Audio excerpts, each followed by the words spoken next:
across a drifting ship. I took a look inside. I found a note that someone wrote that said, take her for a ride. I set a course for sights unseen, went out to open sea. To my surprise, a bunch of sailors joined along with me. Now we're sailing on the mystery ship, and all you gotta do is join our trip. There isn't any cost of membership. All the sailors here are really hip. I'm the captain of the mystery ship, and I'm a-calling all aboard our trip. I'm really hoping that you'll enjoy it up on the mystery ship. So bring a friend and come along with us aboard the mystery ship.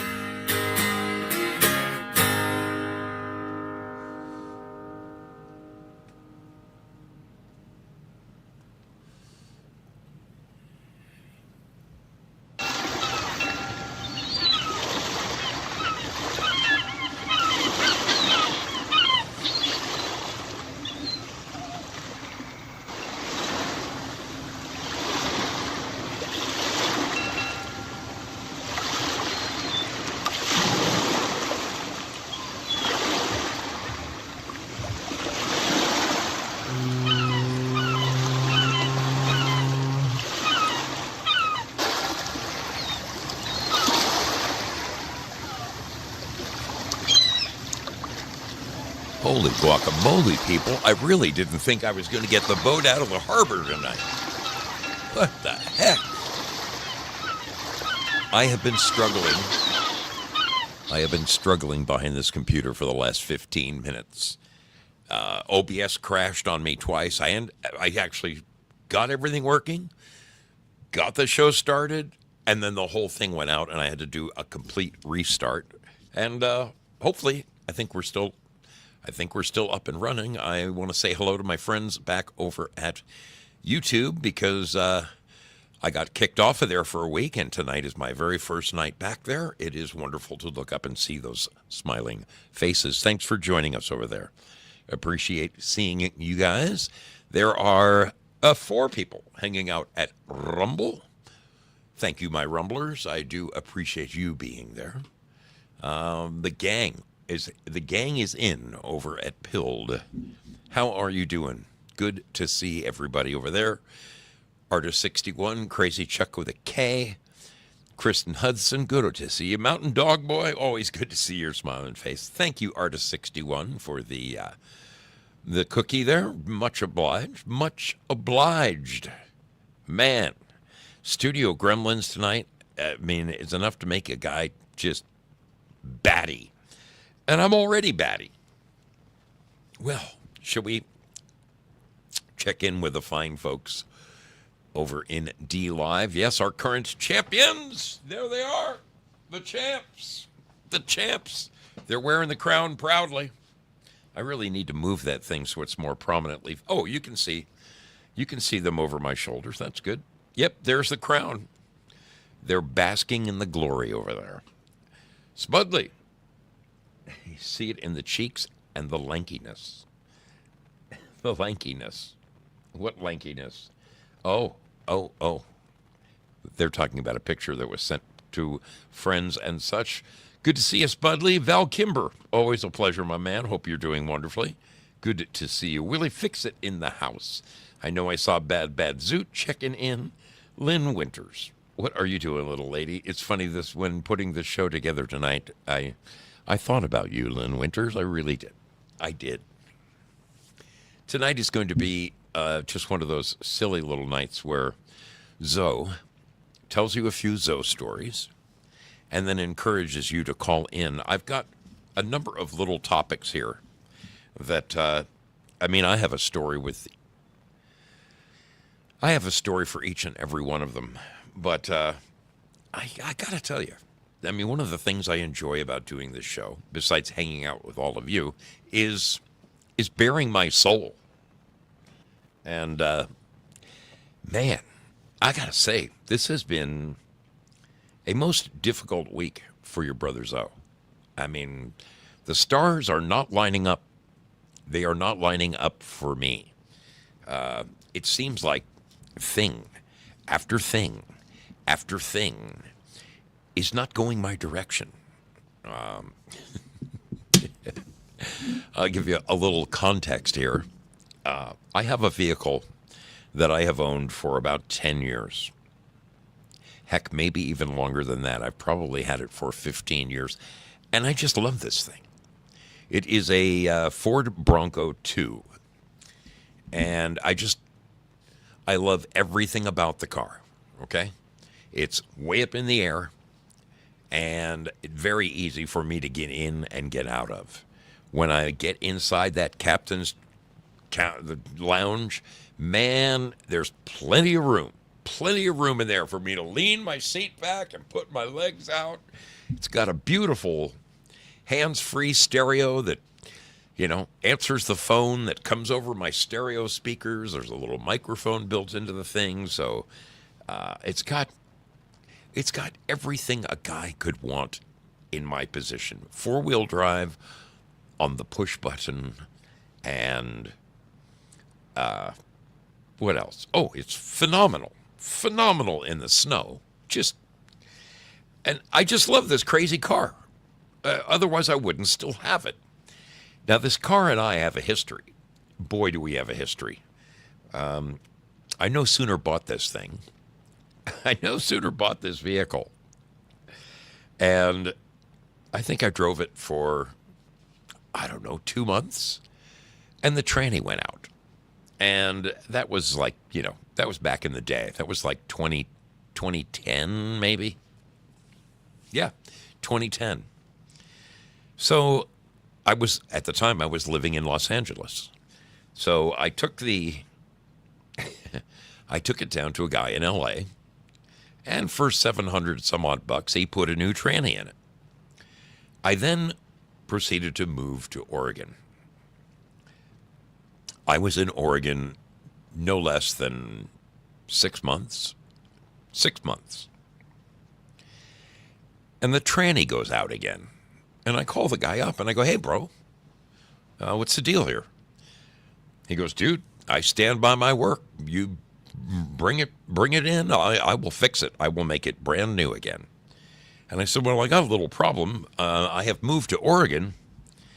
And he goes, "Yeah, don't know what to tell you there, but if you can somehow get the car to me, I will put a new transmission in it." So I was screwed. I mean, there's no way I can afford to, ship it down there or tow it down there. So I called my local AMCO dealer, and they were considerably more expensive. It was $2,200 for a new transmission. So I got a new transmission. And again, I was the happiest little camper. My car was running again. And this car and we've got a really interesting history. I mean, I could tell you some stories. I was driving way the heck out in the country. And I was doing a job rebuilding a woman's house. And to get to her place, you came upon this T intersection. You made a left, and you went down about a quarter of a mile, and the house was on the left. Well, I am just barreling along one moment, and I am just, if there's anything I know about me, when I pass away, when old Zoe finally cashes in his chips, it's either going to be in a vehicle or on a motorcycle. I'm quite sure of this. I mean, I hope not. But if it does happen that way, at least, man, it'll probably be over in a second. So I'm just way too preoccupied when I'm driving. When I'm riding my motorcycle, man, I'm busy looking at the scenery. There's so much stuff to see and admire. And I love my life. I love the world I live in. And it's pretty much the same when I'm in a vehicle. I'm either busy changing the radio station or, looking at bald eagles or whatever, Life's too short to let it all pass you by. I revel in the glory and the splendor of this beautiful earth that God created us for. So I'm pulling up to this intersection and I'm going way too fast. And I mean going way too fast. I did not realize where I was. About the time I hit that stop sign, I was still doing about 55. So there's no chance in hell of making the left turn. So I just did what I normally do and just continued straight ahead, right off the embankment. This was the road, the T intersection that I pulled up to. Beyond it was a grove of trees. I can't remember what kind of trees, but they were sizable trees. I mean, they were every bit of 12-inch around. So if I was to have hit one of these things, it would have been ugly. But I flew, and I flew probably 15 feet in the air from my tires to the ground, and I eventually landed, and I bounced and rolled for a while, and I eventually got control of the vehicle and applied the brake, and about the time I stopped about this far from a tree, a huge tree. So I laughed about it.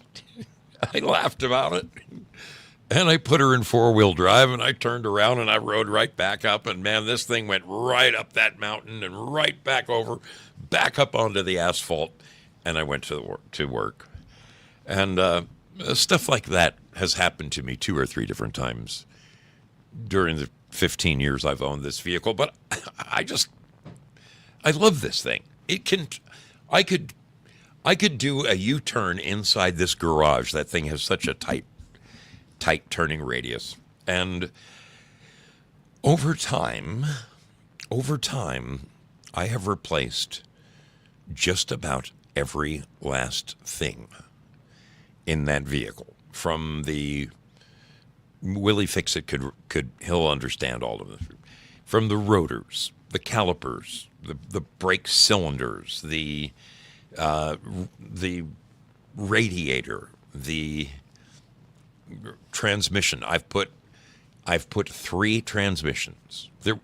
There's been another transmission since the last one I just told you about in this vehicle. So on one hand, I've got so damn much money in this vehicle, it isn't funny.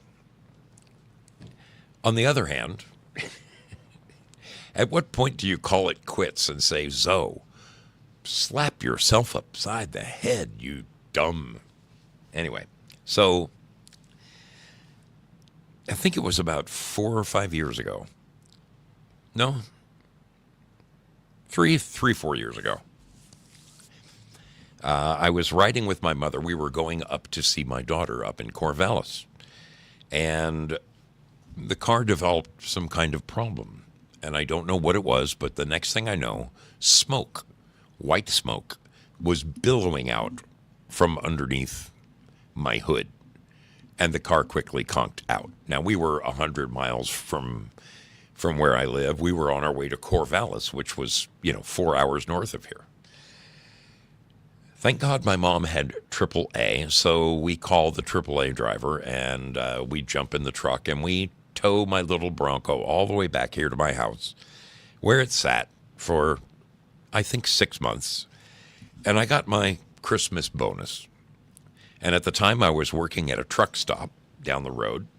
I was putting an addition on this truck stop, and I got to know all the mechanics, and I went into the guys, and I said, hey, you got any kind of guys who are weekend warriors around here? And they're like, what are you talking about? And I said, well, if you were to ask any of the guys, any of my crew that I have working here, if you guys wanted a deck on your house, or, you wanted a little shed roof or an awning or a garage, you could call a contractor, or you could get one of these guys who does it for a living and pay him cash under the table and get a good deal. and you'll get the same quality of work. And they said, oh, we get you. Yeah, we got a guy who does mechanicking on the side. I said, great. So this guy I found for $2,000. $2,000. Put a new motor in my Bronco. Brand new. And I was the happiest little camper you ever saw. Once again, she was up and running, and I was sitting in tall cotton.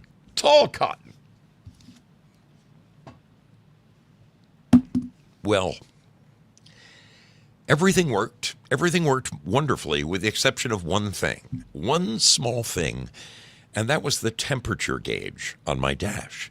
And I called the guy and I said, hey, man, everything came back online except my temp gauge. What is it? He goes, it's probably the sensor. It's right on the top of your motor. Just buy a new sensor. They're about $10. Put it in, and it'll work. So I bought the sensor, but never did get the time to put it on. So about a month later, I'm driving along, and all of a sudden she starts running a little rough. And I pull over, and I pop the hood. And it's pretty clear that this thing is overheating like a son of a bitch. And I'm like, damn it. I never put that sensor in. What's wrong with me? And it was way too hot to try to pop the radiator cap. I realized, oh, my God, I've probably blown a head gasket at this point. Well, that's exactly what I did. If you cook a motor with no water, man, next thing you know, you got water in your oil and you're blowing white smoke out the tailpipe. And sure, just as sure as I'm sitting here, that virtually brand new motor lasted me about 2 weeks, all because of a temperature gauge. Bad luck, you say? Stupidity on my part? Probably truckloads of both. But I love the damn thing. So I towed it back here to my house. And it has sat over under my trees now for the past couple of years. And I keep looking at it longingly, lovingly. Because when I bought the car, it had a little tiny ding in the right front corner.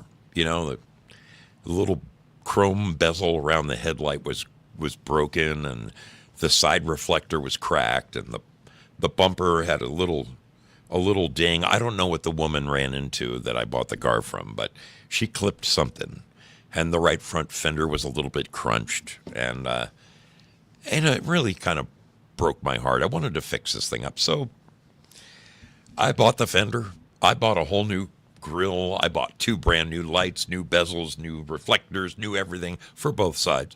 Brand new bumper, the rubber, the valves underneath. I bought it all. And I kept looking at that stuff sitting in my garage. And finally I said, this is it.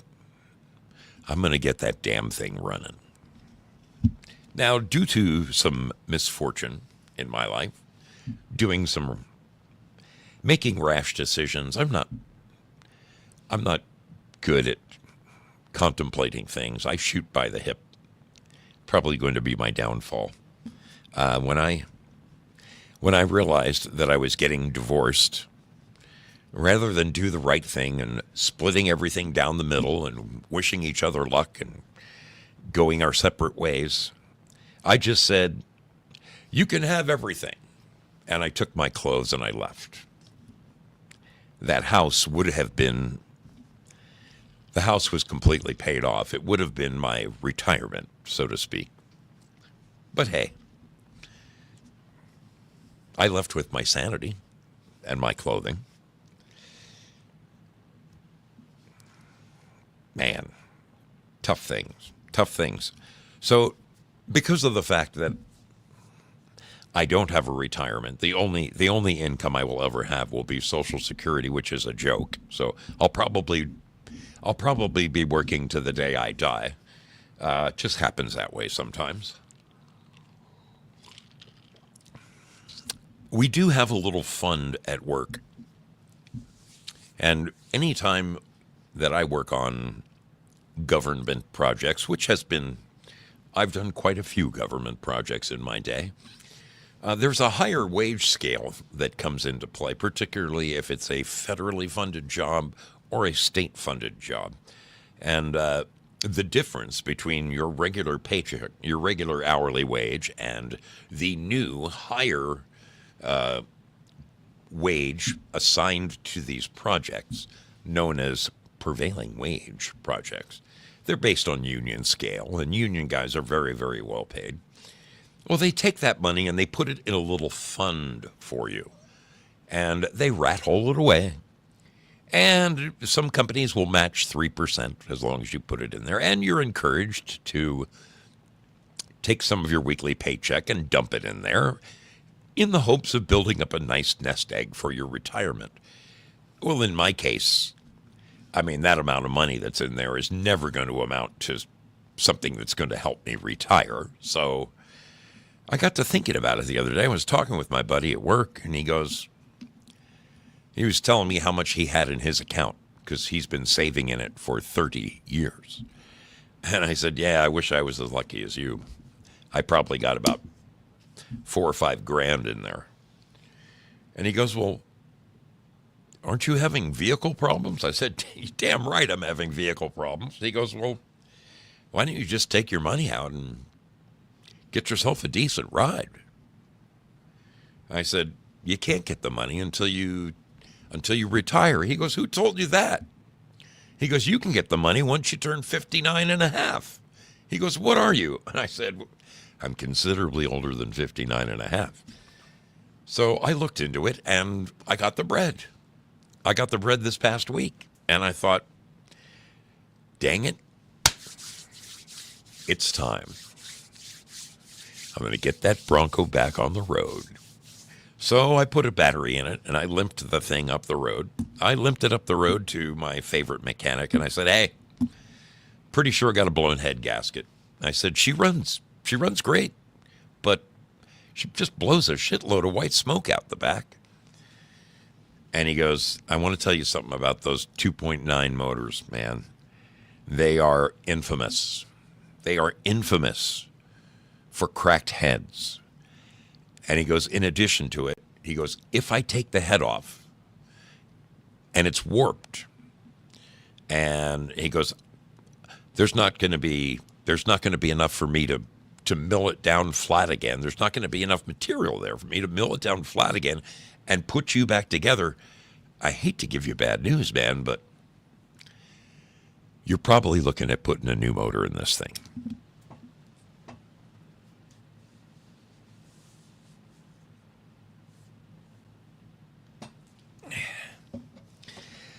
I said to myself, Self, what the hell is wrong with you? But I started weighing my options, and I thought, I can sell that Jeep, and I can get X amount of money for it. And I do have what's left of what I pulled out of my retirement fund, and that would be enough to put that little vehicle back together. And then I'd be happy I would have a brand new motor, not somebody's remanufactured motor. I would have a brand new motor for about $7,100. So I'm weighing my options on the way home tonight, and I'm riding along in my little XJ Jeep, and I get about halfway home. And something is catching my eye down at the bottom of my speedometer, and I look down at the bottom of my gauges, and I look and I see the engine light is flashing intermittently. And I watched it for a minute. I'm thinking, well, it'll probably turn off in a second. I must be either low on oil or maybe low on water, one of the two, but it ought to stop. Well, it kept flashing. I pulled over for a second and I checked it. It didn't smell hot. It didn't. Nothing seemed out of the ordinary. So I got back in and continued to drive. I still had at least a half hour to go. And as I'm cruising along, I pull out the old phone and I punch into good old Google. What does it mean? What does it mean when you have a flashing engine light on the dashboard of your Jeep Cherokee Sport? And all of the forums, there's so many auto forums out there, but I read 3 different ones, and son of a gun, if they don't all say the exact same thing. Pull over immediately. Pull over immediately. Do not drive the car any further. Your vehicle is having a misfire. It's not firing correctly, and you're sending too much unburned fuel down your exhaust pipe, and you are frying your catalytic converter, which is going to melt and turn into a glob. Then you will increase the back pressure on your motor, and you will do serious damage to your engine. And I'm thinking, man, this is great. This is great. So I parked it. I made it home. I'm going to let it cool down, and then I'm going to fire it up again and see if I still have the flashing light. So now I have 2 vehicles that aren't, actually 3 if you count the Lincoln, because the tranny's out on the Lincoln. Man, I should just put a new tranny in the Lincoln and just drive that. That's what I should do. That's what I should do. I should put a new tranny in my Lincoln and just be happy. I don't know. We're going to figure it out. We're going to figure it out on the other side here. I'm quite certain of it. I'm quite certain of it.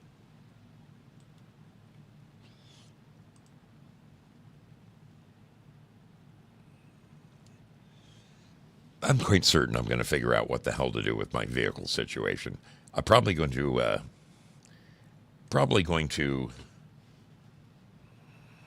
what am I going to do? What am I going to do? Definitely food for thought there. Definitely food for thought. We'll be back after this video because I'm going to take this show in an entirely different way. An entirely different way. I need levity. I need chuckles. I need to laugh. We'll be back right after this video. Where is my cursor? Where the hell is my cursor? What is going on with my computer tonight? Holy guacamole. Come on.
Let's at this moment, I want to thank the wonderful people who come and so, hang out my with friends, me. we're Whoa. so- Imagine, I forgot about doing that voiceover.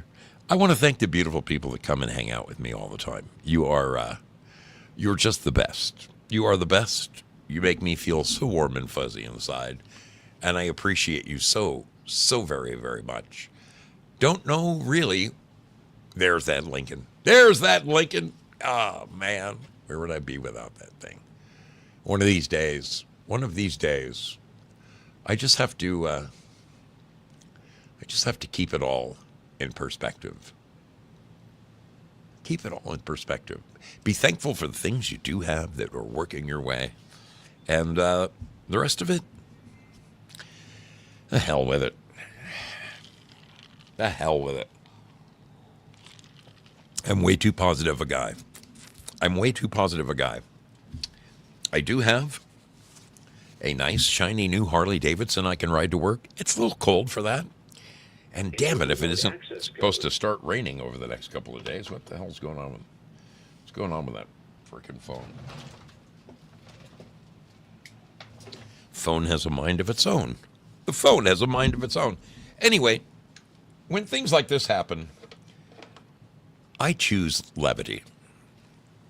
I started thinking back about crazy things that have happened to me that have embarrassed me in many ways. And I've shared some of these with you before, and I'll probably share them again before this show makes its last adieu. But I was thinking about life's embarrassing moments.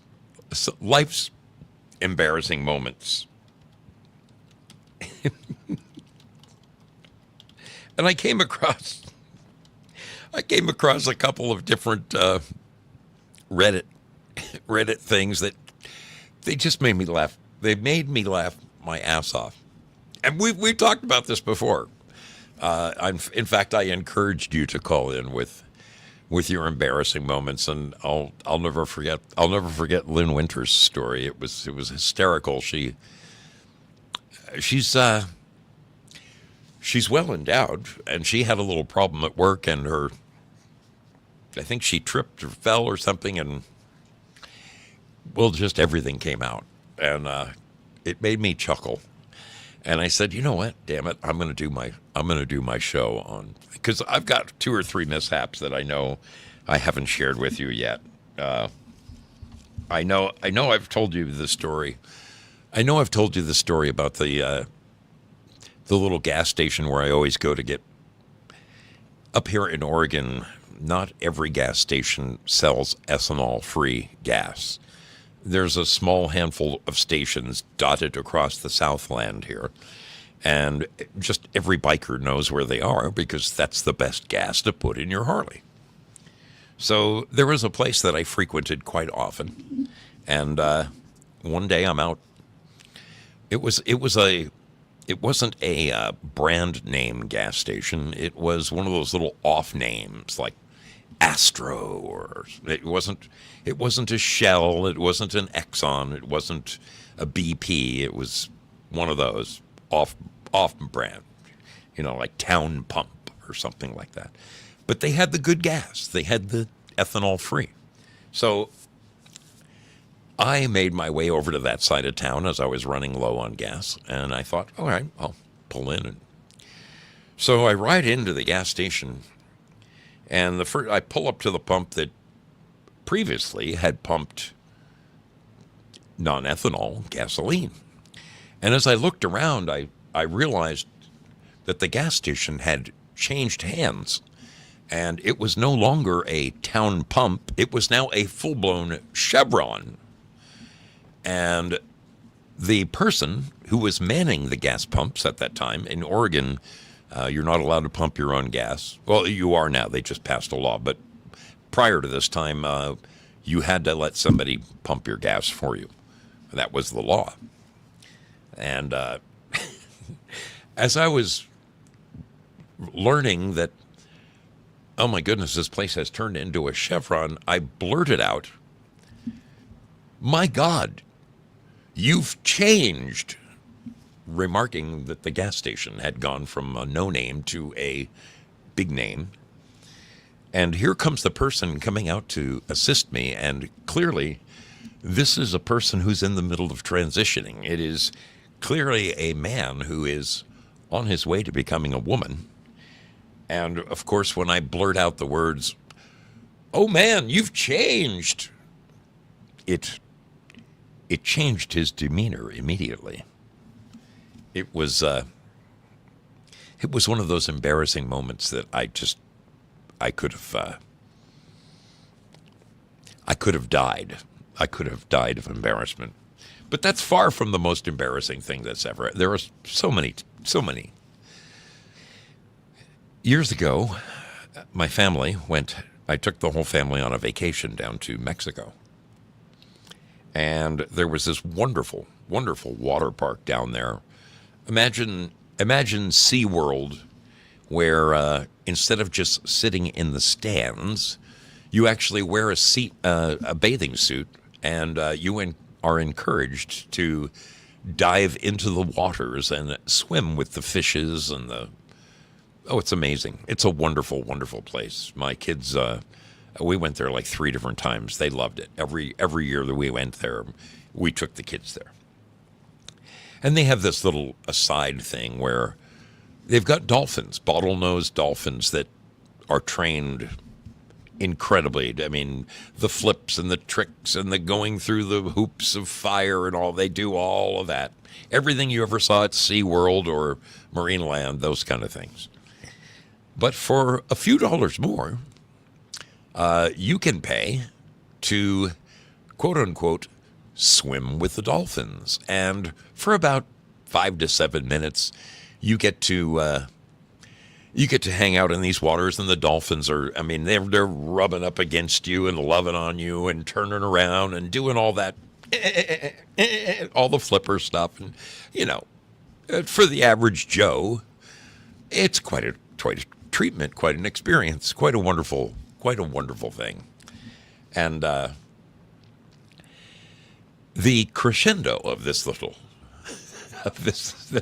thing is that you line up in a row, and 2 dolphins come up behind you, and they press their little bottle noses in the ball of your foot, and they push you across the water, and you actually end up standing up and flying through the air like Superman, being propelled by 2 dolphins, and you're doing like 30 miles an hour. So I watched a couple of people do it before me, and we signed up for it. And so I'm down in the tank, and I'm playing with some dolphins and having a great time. And then these dolphins hook up. They come up behind me, and the guy says, "Is everybody ready? Let's go." And they push me, and they pushed me so fast that my bathing suit went all the way down to my ankles. And then, of course, they bring you up in the air, and there's cameras flashing, and they take pictures of you so you can relive your time of swimming with the dolphins. And there I was, fully bare-ass naked, pecker in the wind, cameras going off, people videotaping me. It was a moment I'll never forget. It is a moment I'll never live down. It is one of those times that, holy guacamole. It's a shame that Porpoiseful isn't here. I've got a couple of different dolphin videos. Yes, I should definitely put up one of my dolphin stickers. Here we go. Just like those right there. There we go. Exactly like those. Right. I was poking around online, and I found other people. Who actually got on various forums and shared their most embarrassing moments, and I found it to be most hysterical. I'm going to share a few of these with you because, son of a gun, Zoe needs to laugh tonight. I really do need to laugh. with all of the difficult things going on in my life right now, I need something to freaking laugh about. And this is a beauty. These are some beauties. So this guy says, this is from a column called Cracked. Cracked. And he shares, I was at a friend's birthday party in high school and was super drunk. I ran up to a group of people and said, "Watch this." I then proceeded to run and dive into a bouncy house, only for the Velcro-lined entrance to grab my sweats, boxers, and pull them down to my ankles. Very much like having two dolphins push you. This is the story that reminded me of that. He goes, I'll never forget the looks of horror on their faces while I lay there on my back with my legs up in the air, showing off all of my goodies. You know, I'm glad that there's somebody else out there who has, who's experienced at least a little something as embarrassing as me. That was, you know, just one of those crazy things. And then that next guy says that I was on an airplane years ago with my girlfriend and her parents. My girlfriend couldn't get a seat next to me and sat directly behind me. During the flight, I thought it would surprise her, and I reached my hand back onto her knee. Slowly, I kept extending it up her thigh until I heard giggling. Looked behind through the seats and saw that my hand was on the leg of a guy next to her. He saw my face and said, I just wanted to see how far you'd go. Of course, his girlfriend was in on it and started laughing along with the rest of the row. He was extremely embarrassed. I'm glad that stuff like this doesn't happen just to me. Oh. Here's another beauty right here. This is somebody from, who cares? It doesn't matter. This guy says, this was during my sophomore year in math class. I sat between two gentlemen. I was really congested that day and thus pretty tired at the same time. I was resting my head in my hand and hunched over my math book when I felt a sneeze coming. I went to lean back, but apparently didn't move quick enough, and the force of the sneeze sent my face hurling into my desk. My head smacked the desk so hard that I bounced back up like a basketball. At that point, I was just dizzy and like, Meanwhile, the two guys next to me just completely lose their shit. The one on the right is howling with laughter. The one on the left has his face in his hands and is snorting. The teacher looked at us so confused, and all I can say was, I sneezed.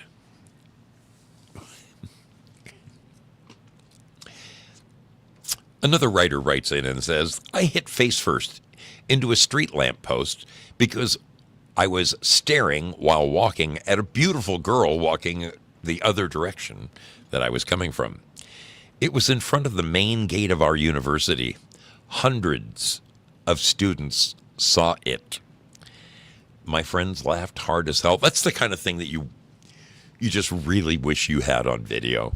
You know, a moment like that where you're just so busy gawking that, man, I've done similar.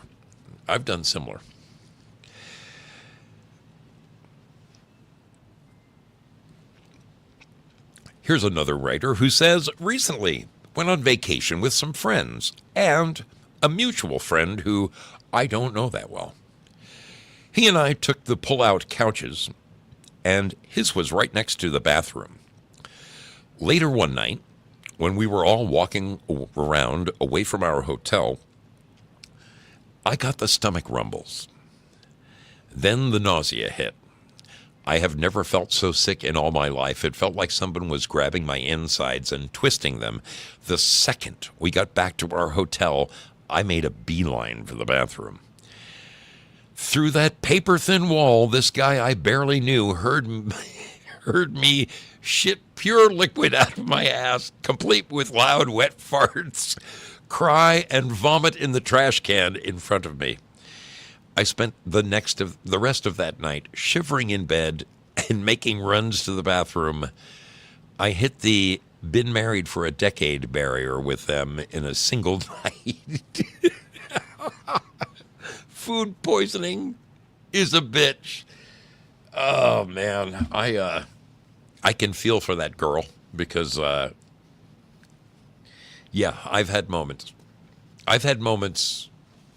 Out on my motorcycle, literally out in the middle of nowhere, a 2-lane road, and that all too familiar nausea thing comes on where you know, oh dear God, I hope there's a bathroom in the next 10 miles, and you never find it. Yeah, it's, bad news.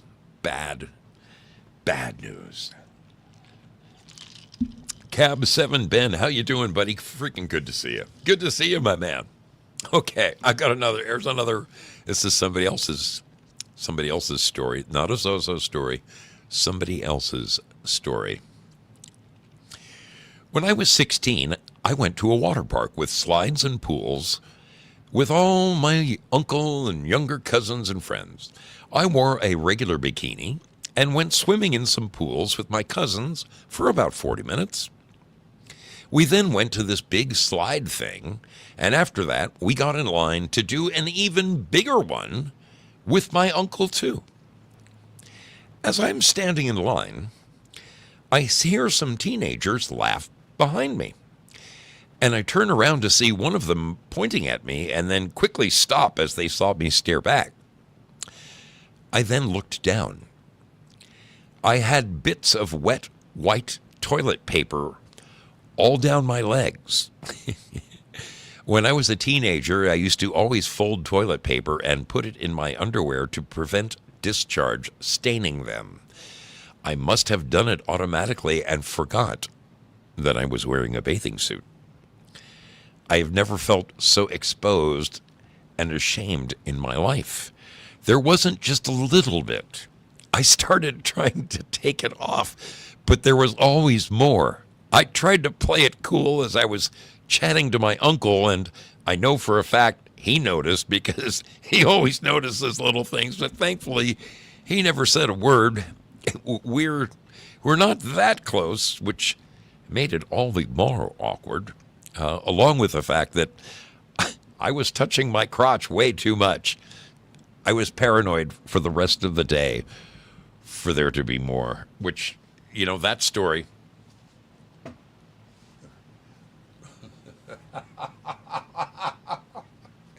That story reminds me of a real life story of mine.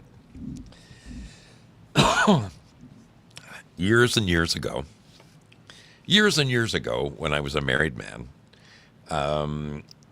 my gal and I took the kids, and we were going to the Oregon coast for the weekend. I think I took a couple of days extra off of work. I think we were making a 4-day week out of it. I think I took that extra Thursday and Friday off so we could have 4 days over at Brookings, which is a wonderful place here in Southern Oregon, right at the Southern Oregon, Northern California border right there. Great place. And for the occasion, my ex bought herself a rather beautiful red outfit. Nice fitting, bright, shiny lipstick red pants, and a matching top. I think it might have been sleeveless. Nice ladies' attire, and she looked good. She was a good-looking lady and took good care of herself back then. So halfway to the coast, winding through the redwoods on Highway 199 in Southern Oregon, there's there's a little place. It's called Fitzpatrick's, and it is or is it called Callahan's? No, it's called Fitzpatrick's. And it's an Irish pub and bar and hotel, and it's really, I mean, it's out in the middle of no. You have to want to go there. It just happens to be like the halfway point between the coast and inland where we live. So they have a bar in there, and we set the kids up. I think they were playing shuffleboard somewhere or something, and meanwhile, the old lady and I are grabbing a couple of Bloody Marys and, looking forward to having, a few days away from work and that kind of thing. So we decide it's time to go, and I pay the bill and gather up the kids, and I think we have our mother-in-law in tow. Yeah, our mother-in-law went with us, and we're all heading for the car, and just as I went to pay the bill, she went to the restroom. And she comes out of the restroom, and we're walking across the parking lot, and I'm a couple of steps in front of her. And we walked all the way across the parking lot, and I couldn't help it. I saw people in the window kind of pointing and staring, and I kind of looked around, and finally I turned, and I see that she had about a 4-foot trail of toilet paper sticking out of the out of her waistline. Somehow, when she put her pants back on, she must have tucked the toilet paper roll in it and walked a few feet before it broke off. So she had a toilet paper tail. And, we laughed. We laughed for a long time on that one. It was pretty damn embarrassing for her, but very humorous to me. I'm sure that has happened. Nothing can beat the dolphin story. Oh, I have some others, Teresa. I really do have some others, and they're all true. They need no embellishment. That's the thing about my Zoe stories, is they don't need any embellishment. Let's see if there's another one of these cracked stories that can make us laugh. No, that's not a good one. Let's, Okay. All right, this looks like a good one. This is written by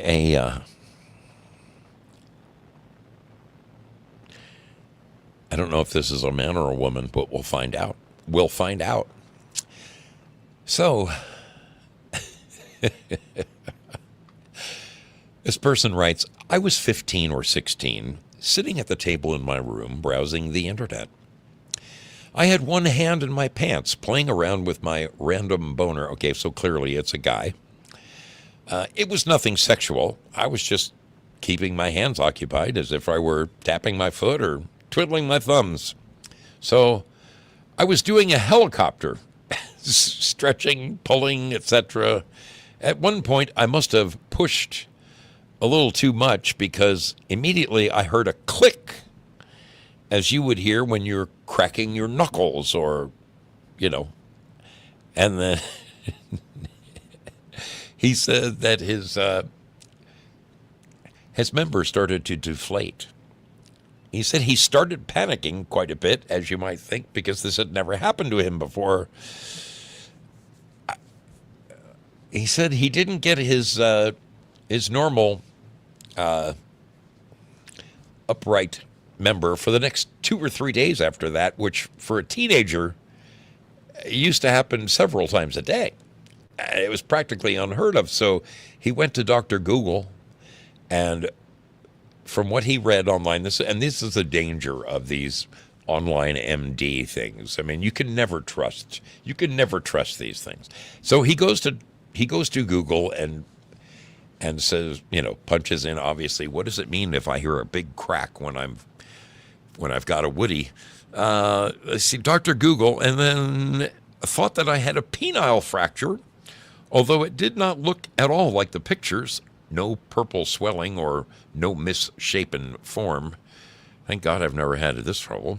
Well, I finally had the courage and sheepishly told my mom about this and exactly how it happened, as she scheduled an appointment to the urologist, and I begged her not to go with me. But as I was already so embarrassed, I went to the urologist and told him about the clicking, the deflation, and the lack of boners for the subsequent couple of days, leaving out exactly what caused it. He checked me out and said, "Yeah, definitely no penile fracture. Everything looks all right. Just take it easy the next time she's on top." And then the kid says, "Well, actually, I didn't have sex." And the doctor said, "Well, how did it happen?" The kid says, "My face went absolutely red, and my teenage angst went into overdrive. I sighed and awkwardly explained to him exactly what had transpired. I could tell that my urologist was trying to keep a straight face while I was explaining it to him, but he just started laughing towards the end, apologizing and saying that it was the first time he'd ever heard something like that in his 15 years of practice." The guy said, "I just wanted to die right there." You know, I've done some stupid things in my life. Fortunately, I've never done anything quite that stupid. Wow. Wow. Okay. A person by the name of, yes, there's a cautionary tale right there. This is written by somebody called Rocket Max. And he says, "I was at an NFL game, and something I'd eaten earlier just wrecked my stomach and left me with horrible gas. Like the kind that clears a room, it's so bad. I was walking up the stairs to my seat mid-game and really had to let one rip. Right then, the crowd cheered, and I thought the moment was right. What I didn't realize is that my ass is at the same level as a woman sitting in her seat in the aisle, and I literally farted in her right ear." I looked back at her, and she looked at me with shock and disgust. I quickly turned away and climbed the stairs as fast as I could and blended into the crowd. I still think about her from time to time and how horrible that must have truly been for her, and just cringe at what an idiot I was.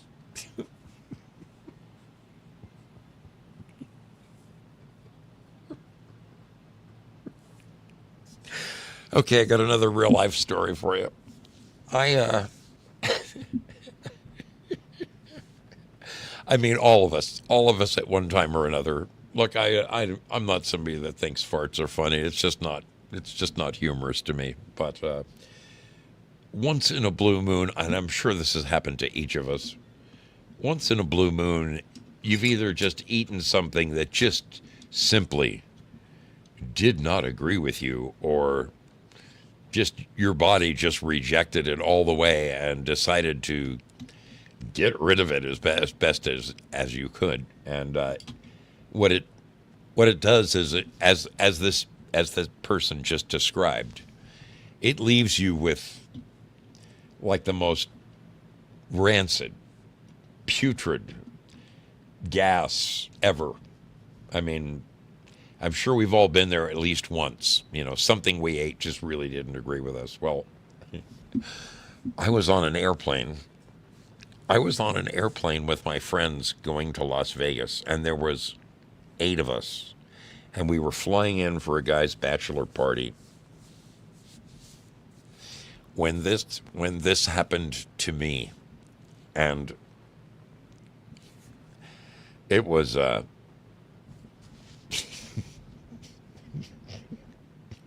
my God. It was absolutely horrible.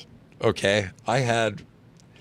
There's no question. I had the worst gas of my life, and it was the most foul, like something literally like a dead body crawled up and died inside of me. And every time I would let one fly, immediately, the 3 people to my left and the 2 people to my right, they started beating on me with the pillows, and it turned to fists after a while. Then the strangers in the seat in front of me, they stood up and I had this old man just lay into me just like, you son of a, you should, what am I going to do? I'm trapped in a freaking tin can up in the air. What? Oh my God, it was. I'll never forget that. I'll never forget it as long as I live, because the madder my friends got, the harder I laughed. The harder I laughed, and the more I laughed, the more I farted.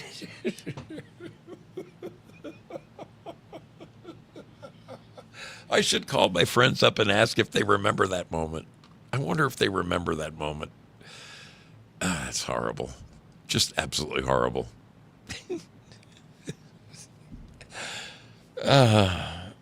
Okay, let's see what this person has to say. This person's name is Dingus. Dingus93. I was on a date, and we decided to go to sushi. One of those decently affordable but kind of sketchy ones. I was really craving Korean short ribs because that shit is the best. Lo and behold, the sushi restaurant had it on the menu. Fantastic. I ate it and it was delicious. But on the bus ride home, my tummy started to feel a little rumbly. No big deal. We'd be home in 20.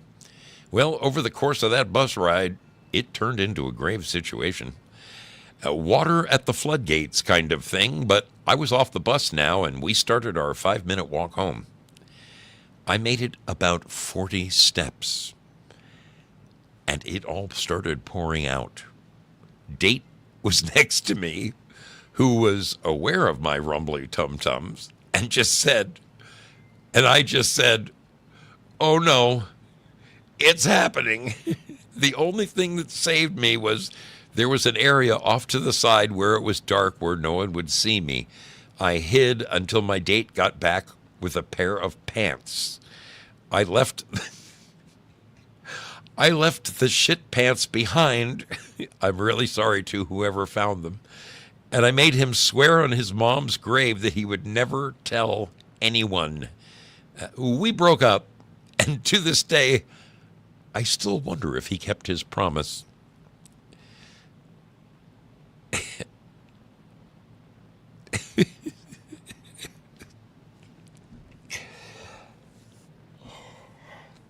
Crazy. Absolutely.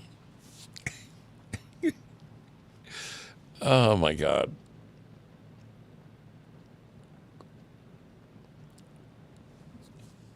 I'm trying to find some of these that are maybe not that kind of humor.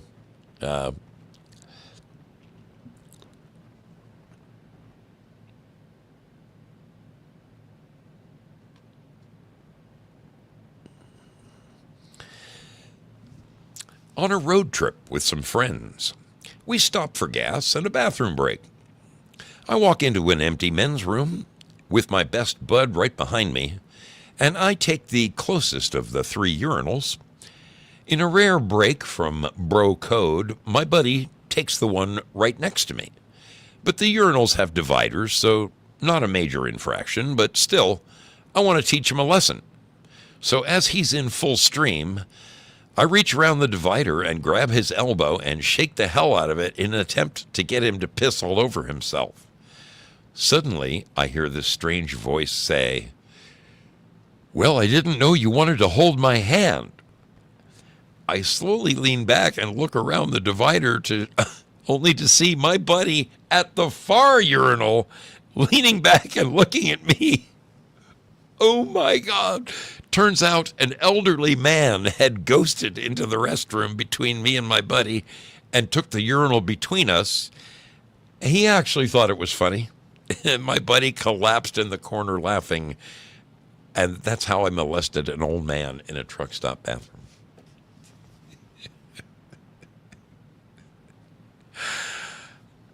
Don't ever do that stuff. Just don't do it. All right, let's see what this next one says.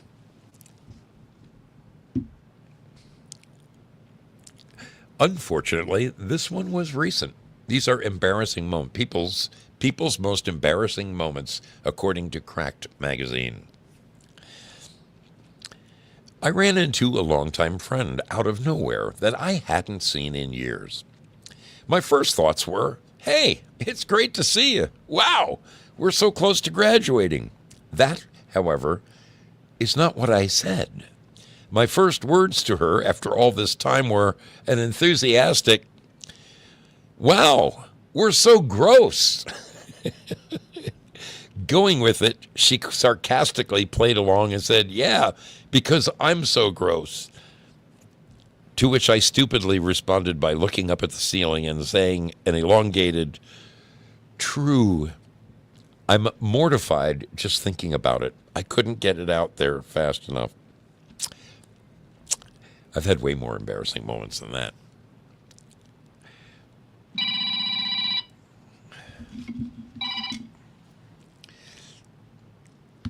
My cell phone does not get good reception up here. I am unable to answer my phone up here at my house, unfortunately. Okay, so this person was so embarrassed they deleted their name from the post. It says, in middle school, my mom was friends with another mother. The other mother would give me rides home after school, along with a couple other kids. Truthfully, I only got rides because her son had a crush on me. Well, anyways, one day, she has a new kid to drop off, so she drops that kid off first, and then it was my turn. Well, all the houses looked the same to me, and I didn't really know how to direct her. Her son very helpfully said something like, "It's going to be a left at this upcoming street, Mom." I honestly don't know what came over me, but I very rudely said, "I'm pretty sure it's this street. I think I know where I live." Well, he was right, and I was wrong. As soon as I realized my entire face felt like it was on fire, I quickly thanked his mother and scurried out of the car, practically running into my house. At the time, I felt like I was going to die from embarrassment. Well, that's hardly terribly embarrassing. Man, clearly that person has lived a sheltered life. That person has never swum with the dolphins. There's no question. Oh, man. Here's another person's embarrassing moment. I was a theater kid and didn't have stage fright or anything. But when I was a freshman in high school, I had my first panic attack hours before I was to play the Goose in our production of Charlotte's Web. I also have chronic migraines, and it caused a big one, complete with excruciating pain, light and sound sensitivity, and lots of nausea. And I had forgotten my prescription painkillers at home, so I was stuck with it. It was a bad day. I tried to push through it all and got into costume with a full face of goose makeup. I'm feeling horrible, but the show must go on. As soon as I walk out for my first scene, bright stage lights are piercing into my head, and a wave of nausea just courses through me. I had to be on stage for about 5 minutes for that first scene. Tried to swallow it down between lines. A lot of my classmates were out in the audience, too. I opened my mouth to say my last line, and it's just... I vomit on the stage and all over my lone lap in front of 300 people. The senior boy playing my counterpart, the Gander, accidentally whispered, "Oh shit," into his microphone and rubbed my back to try to calm me down. That was nice of him. I somehow got off stage and puked the rest of my guts into the bathroom. The drama club teacher was nice enough to let me know she wouldn't charge me for the pukey costume. Barfed in front of half the school. 10 years later, it still haunts me. You know, that reminds me of another true life story. That reminds me of another true life Zoso story. I think I've shared this one before, but You know, sometimes good stories are worth repeating. They're worth repeating.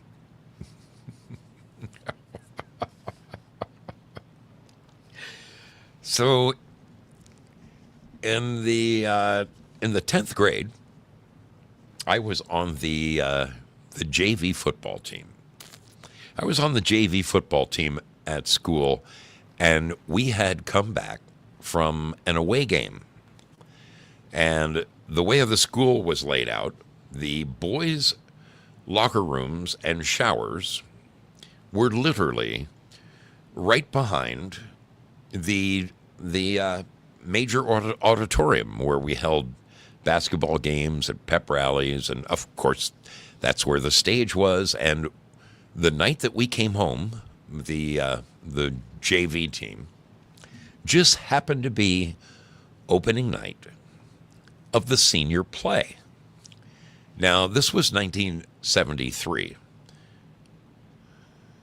No, this is 1974. So this is the very height of streaking. Do you guys remember streaking? You know, naked people just deciding to run through public. Okay, so we get this great idea. Me and three of the other guys. We're in the showers and we're laughing and we're joking. We're saying, "Hey, we should streak the senior play." So we decide to do it. So we're all four of us. We sneak out of the boys' locker rooms in our tidy whities, and there was a back door that was open, and it was on stage left. So it's completely dark back there, and the audience is full of parents. It's opening night of the senior play, and there's 2 rows of curtains, not just one. There's 2 giant curtains, and when they collapse, when they open up the curtains, they're like 20 feet long, all mushed together in the corner of the. So we sneak behind those. We are between the 2 curtains. And the deal was we were going to take off our tidy whities, put them on our head. And when we said go, all 4 of us were going to run out on the stage and jump out and then run through the audience and escape out the back doors and then haul ass back to the boys' locker room where we would blend in with all of the other kids and nobody would be able to tell who we were. Well, since it was my bright idea, I'm the guy in front. And I said, "Okay, is everybody ready?" "Yeah, we're good." "You got your tidy whities on your head?" "Yes." So I've got mine on, and I've got like a corner of one eyeball so I can see where I'm going. And I go, 1, 2, 3. And so we decide to run and streak across the stage. And the guy behind me purposely stuck his leg out and tripped me, which sent me sprawling, bare-ass naked, out onto the stage. My tidy whities came off my head, and those 3 guys went back out the backstage door, leaving me all alone, naked, in front of all the seniors in the middle of their play. I grabbed my tidy whities, and I put them over my face, and I leaped off the stage, and I ran out the side door with parents chasing me. And I mean, I never ran so fast in my entire life. Thank God I sprinted. But by the time I got back to the doors of the boys' locker room, they were all holding the doors shut so I couldn't get in. And I ran, and I ran, and I ran, and I was up by the library, bare-ass naked, running all around the school until finally I was hiding in the bushes until I saw somebody open one of the doors, and I made a beeline for the boys' locker room, and somehow, miraculously, I never got caught. But it was absolutely one of the most embarrassing moments ever in my life. Ever in my life. Do you have an embarrassing moment? Do you have something that you want to share? I do have a phone line here, and I do encourage you to. I do encourage you to call in if you might have something funny to share. A moment that would, a moment that could make all of us laugh. All of us need a good laugh from time to time.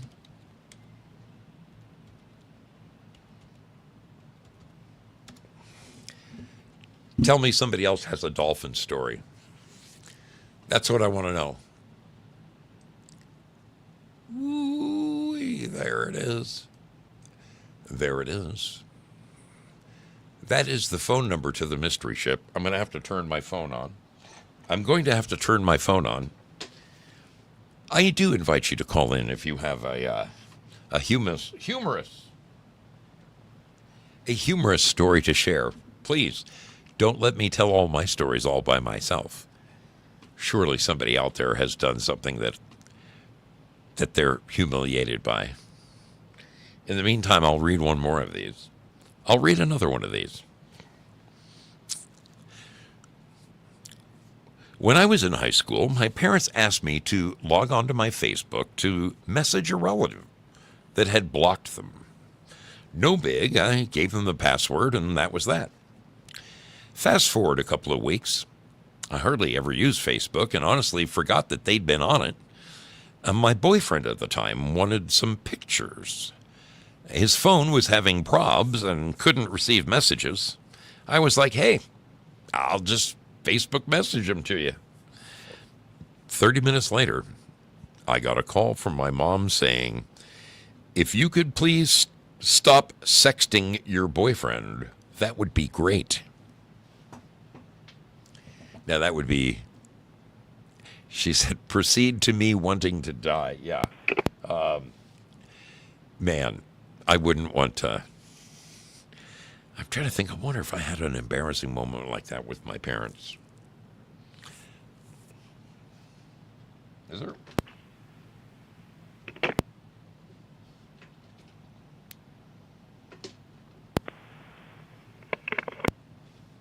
I think there's something wrong with my phone. You got it yet? There you are. Oh, hello. There you are. All right. I got you blocked. I didn't even hear. How you doing, pal? Good, my man. I didn't even hear it ring.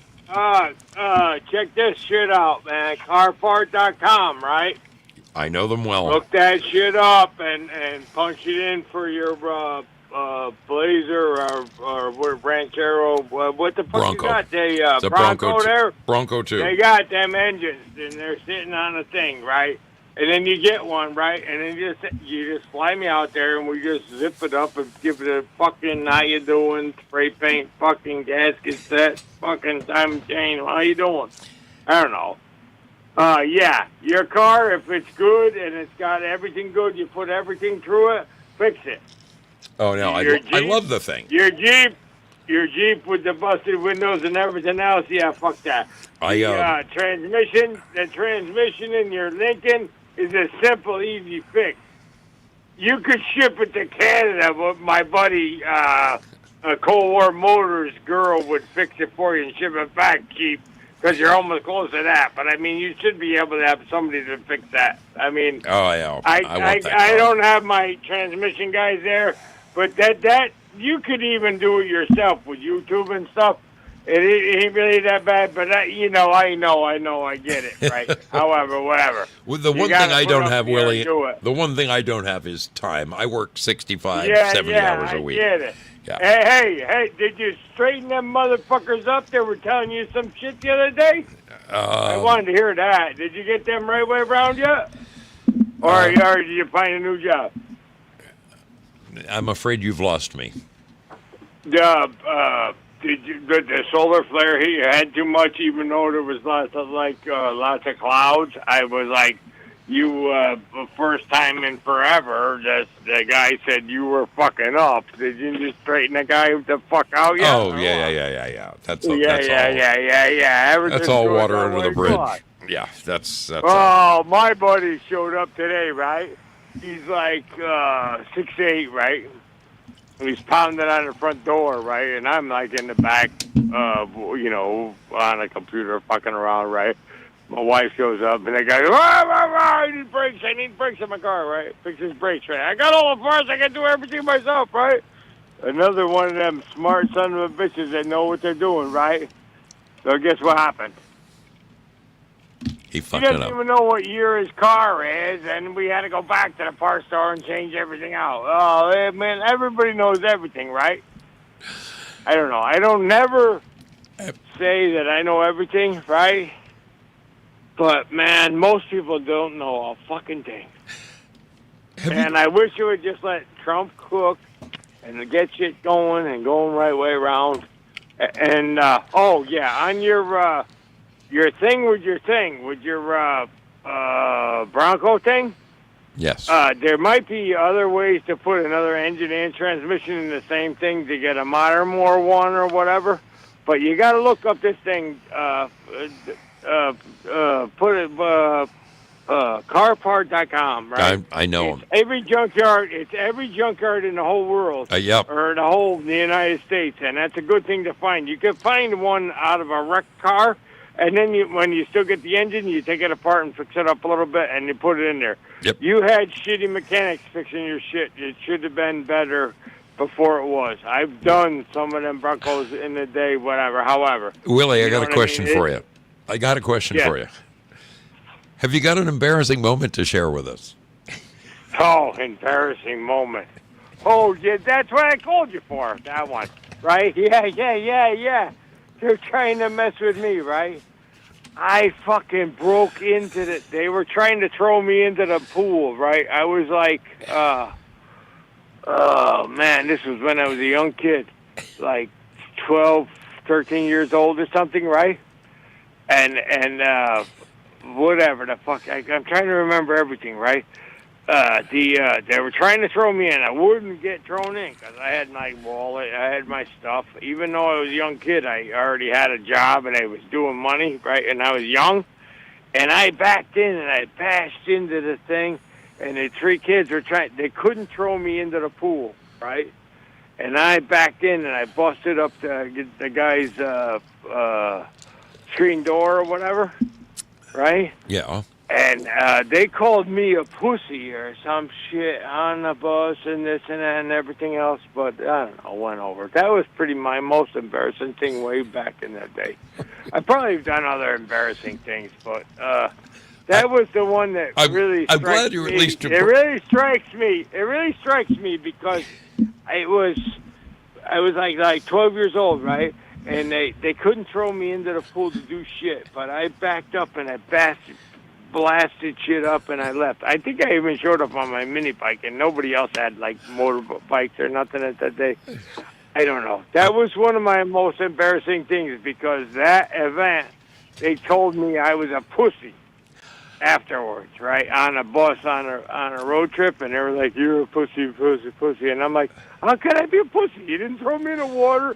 I didn't do no shit, and I broke shit." And then I'm glad you were able to. I'm glad, Willie, that you were able to at least bring us. So, I mean, nothing makes sense anymore, and even back then, it didn't even make so much sense. And I know you got me by like, I don't know, 8 or 10 years or 7. I'll give you not even a decade, but we're close to the same, but you're more whatever the other decade than I am. But man, I'm telling you, I'm glad that you were able to at least. I wanted to put this out onto your knowledge or your stream, right? Because you got to pray for me next week ish, right? What is going on next week, Willie? Apparently, they already changed it, right? But no, the guy's going to slice my elbow open, take a thing out, and put a new thing in next week. So I wanted you to... That's why I really called. Willie, we will... the whole reason I called. We will keep you on the prayer chain. Whatever you were saying is, yeah, I can't see out of one eye, and the other eye is following the other shitty eye. And, yeah, you got to know...